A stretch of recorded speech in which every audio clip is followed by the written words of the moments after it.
Thank you very much, Dave. And of course, welcome to the viewers if you've just joined us on our YouTube Debrief as well, which is released after the game every Sunday. Thank you for joining. But a really tough day at the office. What did you make of that one, Theo? Yeah, I mean, 4-1, 10 men. Do you know what? We were both confident at half-time. We were sort of talking about, them gaining momentum with the goal and whatnot. And I think actually, like, the third goal comes from just a dodgy cross, and that can sometimes knock the wind out your sails a little bit. But I want to give credit to the players. I think the fourth goal at the end is just, it just kind of calamitizes the day, really, to be honest. If it had stayed at 3-1, I would have said, do you know what, and I think I can still say this, that actually, do you know what, even down to 10 men, we created chances, like, we didn't stop working, we made 4 changes, and those players in the attacking areas, like, everyone was working hard, still trying to do something. I mean, you saw Aaron in the 80th minute, the shot that nearly went in, he couldn't have scored it because the defender blocks it, but like, credit to the team for never giving up. But like, look, the fact of the matter is, we've come away with a 4-1 defeat, and you can't dress it up too positively, to be totally honest with you, Ollie. It felt, Jordan, that everything that maybe could have gone wrong did kind of go wrong. It really just kind of wasn't dropping for us in any way today. Yeah, and obviously no two games of football are the same, and I was just actually having a little look at the stats then that came up on the screen, and I mean, if you compare it to the Stockport game where we were so dominant, I know the game ended 2-2, but we were so dominant. We had something like 22, 23 shots in that game. I think I just saw then Mansfield had 18 shots to our 8. I think a big one that the manager won't be pleased with at all was the aerial duels. He's massive on duels. I think it was 63% to Orient's, whatever it was, 37%, yeah. And it's I think that's probably where that will hurt the manager the most, is that he prides his teams on being really competitive. And I just feel like today we were probably second best in most of those areas. And a lot of the time we've relied on our resilience because, like Theo touched on, we are a very resilient squad. But it's difficult to constantly go a goal down and somehow always end up winning the game. And I think today maybe we just got found out a little bit. And I think we shouldn't take anything away from Mansfield. I think they produced a really good performance today, and combining that with us being off it how we were, then I think it's a little bit of a harsh scoreline in all honesty. A game finishes 4-1, you look at it and you go, well, one team was great and one team was absolutely terrible. I don't think we were terrible, but yeah, I think there's a lot of room for improvement in our performance today, for sure, a lot. Let's give Mansfield some credit and let's take a look at their 2 goals in that second half now as well. Theo, they were good. They were good in the first half. They were really at us, and we gave them some opportunities at times as well, though. Yeah, I mean, look, Aaron tries to beat his man and he gets dispossessed. He immediately sprints back, as he always does. He's an absolute workhorse and he runs for 90 minutes every game. He gets dispossessed and it's a fluky cross, and you know what, the bloke's done quite well to sort of turn, and it's a good hit from him, to be totally honest with you. Deflected cross, but here, I mean, that's a good strike. Tommy can do nothing about that. And just when, before that, I don't think they'd created a hell of a lot at all. So that kind of just, it's an unfortunate goal to concede. And then this kind of just sums up the day, doesn't it? Yeah, it does, considering with what's happened to Josh. I mean, I'm really hoping that's nothing crazy. I hope that's nothing serious at all with Josh. And obviously the red card with Edie, that goal does kind of sum up just like our afternoon. Not in terms of just like the play altogether, but in terms of just like having a man sent off, having a guy who's scored 3 goals in 4 games come off with, hopefully just a little knock and nothing else. But credit to Mansfield. Credit to Mansfield for going at us, and we put up a fight. We really did put up a fight, but Mansfield were better than us on the day, and sometimes we've got to sit here and just swallow our medicine. I'm in no way searching for excuses or making excuses here, Jordan, but you've touched on it already. The effort we had to put in that comeback against Stockport, a really tough trip to Plymouth, a lot of miles on the road. Mansfield on the other side have had a home game Tuesday. You know, these things do come into play. You can't obviously make that excuse, but does that play into it? Yeah, it does. It's not. It's difficult because fans don't really like hearing that as an excuse, and I totally understand that it shouldn't be used as an excuse. But the facts is that they had a home game on Tuesday. They had plenty more time to rest. They weren't 5 hours away to Plymouth, then 5 hours back. They had more time on the training pitch. They had more time probably to prepare for the game in a settled environment. So yeah, those factors play a part. But I think our manager will be the first person to shoot those down as reasons as to why that performance was the performance that we gave today. And I think that's a really big positive, is that we've got a manager that doesn't accept excuses like that. He will say to the lads, this is everyone's going to be tired. They also played a game on Tuesday. Okay, they didn't travel, but they played a game on Tuesday, and we played a game on Tuesday. He tried to freshen things up in the areas that he thought he needed to do so. And at the end of the day, I think in football sometimes it comes down to one team can be significantly better than the other on the day, and that's just the way football goes. You're not going to win every game. In the season, you're going to have runs where you go on like we did last season, where you almost feel unbeatable, and then there's moments where you sit there and you go, okay, we had a game on Tuesday, we weren't great, we got away with it, and we won the 3 points, great 3 points. So you come here today, you're not great, and that's what happens. We're in a league where there's good sides, and if you're not at it, you will get beat. You just will get beat. It's a very competitive league. And hopefully that's just a quick reality check early on in the season for the lads to know that if we are not at it in every single game, you can lose games 4-1. And this is not a Birmingham of last season. This is not a Wrexham of last season. This is a team that's just a stable League One side. And if you're not at it, you lose the game 4-1. So hopefully it's not a nice one to receive, but it's a quick reality check earlier in the season, and we can take that information, go over the clips, look at where we went wrong, and put that right on Saturday. We've got a very, very winnable game on Saturday, a team that are struggling.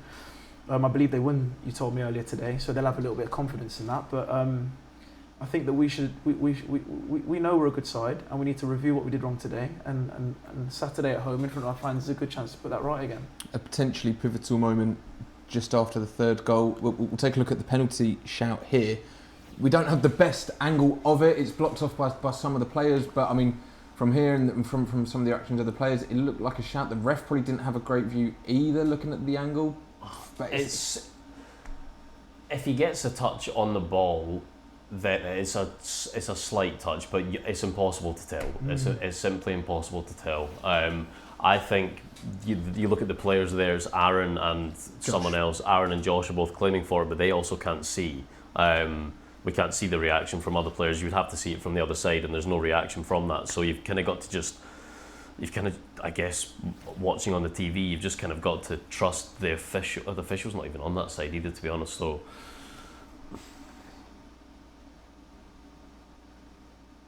it's so hard. Do you know what?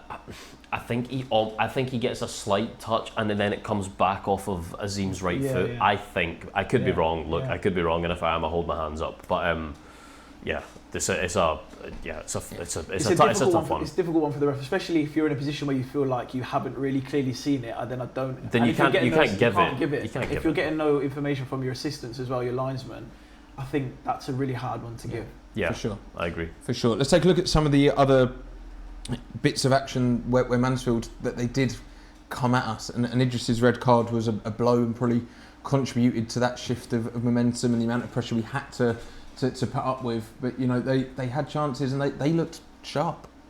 Yeah, they did. I think Iddy will be really frustrated with himself, because he's obviously still young, but he's played lots of football, and he probably would have known instantly in that moment. And I've been there before myself when you've made a mistake at the wrong time in a game, and the last thing, you can almost see that they're probably going to go on and get another goal, and I feel for him, but hopefully you can use this as a lesson moving forward, in terms of discipline, that you do have to be really, really, really careful when you're on a yellow card. You just really do. And I also wonder, maybe the 4 changes at once with the third goal. I think it was Evans that scored when he rolled Simo. I mean, those 4 players had just come onto the pitch. like I said to Theo at the time when it happened, it's hindsight now. Whether perhaps because he's in the game and he's sharp, how does he get there and be able to block him? I don't know. But those 4 players had just entered the pitch before that goal occurred, so it's tough for Simo because he's got to try and get up to the speed of the game.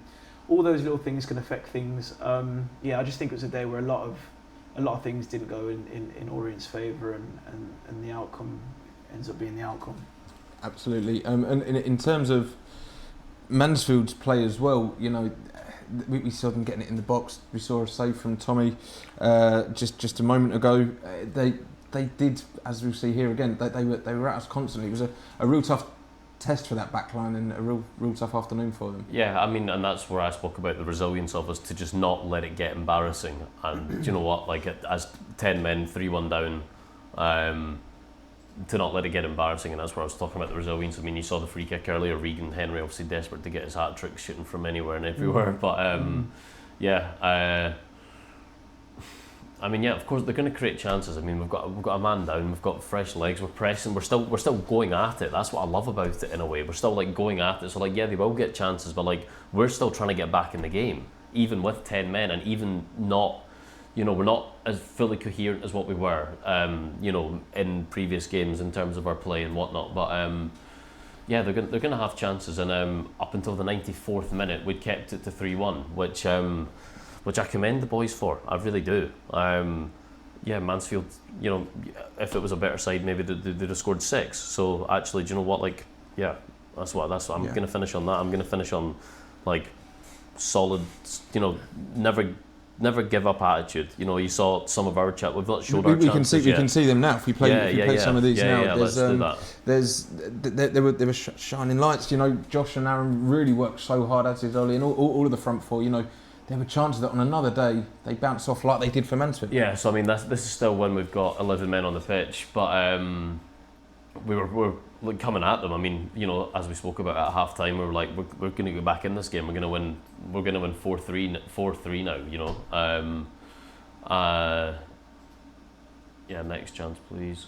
This is a good corner from Ollie. Ty just can't quite get there. Do you know what I mean? If one of these falls in and it's like, then it's 3-2 again. Even the next one, I'm guessing, might be there's another one. Here we go. I don't actually remember this. Can't quite remember. There was so many chances, but yeah. I mean, well, it's not so much a chance, but it's like we're probing and we're winning set pieces, and do you know what I mean? And then this, obviously, here we go. Conley picks it up. This one I feel like it was unfortunate because it's great defending where the guy that jumps in the way. He can't bend it wide enough. Bend it around him, yeah. That's in the 85th minute, and he's still doing that. So like that's what I'm saying. It's like we're still going for it. So like the 4th one's just a kick in the teeth, and it kind of like maybe sums up the afternoon with a red card, and you know, hopefully not a bad injury to one of our top players who started the season really well. But yeah, as Jordan alluded to, I think it's a lesson quite early on in the season, as I think Huddersfield was as well. I was going to actually maybe allude on that earlier, and it was kind of like Huddersfield sort of like snapped this into gear pretty quickly. This again, I think, shows that maybe we've gotten a little bit, maybe not, I'm not sure, but like maybe we've gotten a tiny bit ahead of ourselves to think that, you know what, we're flowing now, you know, we're scoring goals and whatever, and it's like, as Jordan said, if you're not at it, you know, and you go away, you've travelled, you know, whatever, you still need to be absolutely on it every single game. Absolutely. And like, but you know, and as you said, you know, the manager is like, you know, there's no excuses, but this is our no excuse and a no blame culture at this football club. That's been the ethos since he's arrived, and it's an ethos that brings success. Let's take a look at the goals in the first half as well, then, because it was always going to be an uphill battle. Mansfield getting those 2 goals fairly early doors. It was always going to be a tough afternoon from this point. Yeah, it was. I think it's always really difficult when obviously you go away to a stadium that's on its day very difficult to play when they're at it, and the last thing you want to do is you know, go 2 goals down early on in a game. The boy obviously started, Theo's friend Regan Henry obviously started the game on fire with his 2 goals, and you could see towards the end of the game he was desperate to get his hat trick. And I was just going to touch on a point where sometimes, I suppose this game was a little bit different because they were already leading, but we have seen many cases in games where a team goes down to 10 men and it actually becomes harder to play against because they know they're a man down. and it's really, really, really hard to break them down. Those occasions could normally be the case when the game's 0-0 and it's really tight. But obviously Mansfield were leading at the time, so it was slightly easier for them. But yeah, no, it was always going to be an uphill battle from the way the game started. And I just think that's one area that, as a club, as with the staff, players, everyone included, we just need to try our hardest. I know it sounds easier said than done, but just to stop going a goal down and making it a challenge for ourselves. Because again, it's touching on our resilience. But how much easier games would be if we were going 1-2, 1 or 2-0 up in games, and then you have complete control and you can play the way you want to play. So we don't need to see 4 replays of Regan Henry chipping us again, please. Yeah. I'm not watching that again. I'm sure he might be messaging you later, Theo. Yes. But you know, again, a really frustrating goal to concede. Maybe not against an unfortunate goal to concede, not a good goal to concede. No, I don't think any of well, especially the first 2 goals. I mean, it's a great finish, the first goal, but the lead up to it is poor. I don't think Rich will be very happy with that at all. No. And then the second goal, again, the one we just saw there, the cross. I think there's loads of pieces that you can pick out of that the manager won't be happy with. I don't think they scored a goal. I think the third goal where he lets the ball run across him, Evans, and it's a great strike into the far corner. There's nothing that Tommy can do about that. I think that's a good finish. Slice of luck with the deflected cross that leads into that again. Some goals are obviously, you have to go, there's not much we can do about that, but I think there was, at least 3 out of the 4, especially the last one, that you can pick the bones out of and go, there's so many times here that we could have done better to prevent this goal from happening. Now, probably the biggest positive from today, if we're going to try and pull them out, is Josh Koroma, another goal. He's really finding his feet in the goal scoring department. Yes. He's touched on it about hopefully that injury was more precautionary when maybe don't want to risk him when the game's already going to need to push so hard to get back into it. But if we see the goal from the first half, you know, that's a positive for him, it's a positive for the squad. Yeah, definitely. And yeah, I mean, we've said it a couple of times already, obviously, but like, yeah, hopefully, like, I mean, I don't want to lose Josh. None of us want to lose Josh for any length of time at all. So I think, actually, I hadn't thought about that, but like, hopefully, like, if there's, because I think it looked like he was sort of looking like his hamstring. We know he's obviously had hamstring injuries before. I'm praying to my atheist God that